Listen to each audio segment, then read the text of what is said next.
আমি অবাক হই যখন দেখি আমাদের অত্যন্ত শিক্ষিত মানুষেরা, সমাজে যাদের অত্যন্ত গুরুত্ব আছে, তারা যখন বিভিন্ন রকম কথা বলেন যে অত্যন্ত বিভ্রান্তিপূর্ণ। যারা দায়িত্ব পেয়েছেন, এই সরকার যাদেরকে দায়িত্ব দিয়েছেন, তাদের মধ্যেই অনেকে যখন বলেন যে নতুন দল তৈরি করতে হবে, তখন বিস্মিত না হয়ে পড়া যায় না। এই এখতিয়ার ওনাকে কে দিয়েছে? উনি এই দায়িত্ব পেলেন কোথায় যে তিনি বলবেন যে নতুন দল তৈরি করতে হবে? তাহলে আমরা কি করে জনগণ ভাববে যে এরা নিরপেক্ষভাবে কাজ করছে? দ্বিতীয়ত দেখবেন, বেশ কিছু সংগঠন, বেশ কিছু গোষ্ঠী তারা ইতিমধ্যে কাজ শুরু করেছেন যে এই অন্তর্বর্তীকালীন সরকারকে অনির্দিষ্টকালের জন্য রাখা হবে।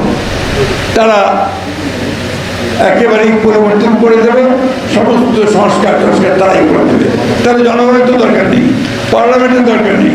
আমি যখন আজকে আমি পত্রিকার নাম বলছি না, একটি পত্রিকায় দিয়েছে একটা জরিপের বরাদ দিয়ে, এই জরিপ কারা করেছে আমি ঠিক করতে পারবো না, নাম হচ্ছে ব্ল্যাক ইনস্টিটিউট। আমি জানি না তারা কীভাবে জরিপটা করেছে। তারা বলেছে 80% লোক চায় যে যতদিন খুশি এই সরকার থাকুক।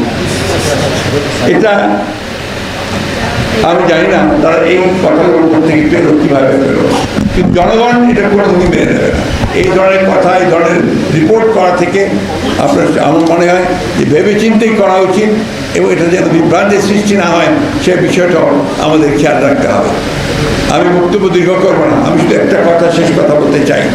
হচ্ছে যে আজকে অনেক ত্যাগ তিতিক্ষার পরে আমরা দীর্ঘ 17-18 বছর ধরে আমরা নির্যাতিত হয়েছি। আমাদের গণতন্ত্রের আপসীন নেতৃত্বে বেগম খালেদা জিয়া, তিনি দীর্ঘকাল কারাগারে থেকেছেন 6-7 বছর ধরে, অত্যন্ত অসুস্থ হয়ে পড়েছেন। আমাদের নেতা তারেক রহমান সাহেব তিনি নির্বাসিত হয়ে বিদেশে আছেন। আমাদের প্রায় 60 লক্ষ মানুষের বিরুদ্ধে, যারা আমরা গণতন্ত্রের সংগ্রাম করেছি, লড়াই করেছি, তাদের 60 লক্ষ মানুষের বিরুদ্ধে মিথ্যা মামলা হয়েছে। আমি আজকে এই সভা থেকে এই দাবি আবার উত্থাপন করছি, আহ্বান জানাচ্ছি সরকারকে, অবিলম্বে এই মিথ্যা মামলাগুলো, যেগুলো হয়রানিমূলক মামলা করা হয়েছে, গায়েবী মামলা করা হয়েছে, তার সংখ্যা প্রায় 1,45,000-এর মতো, অবিলম্বে প্রত্যাহার করা।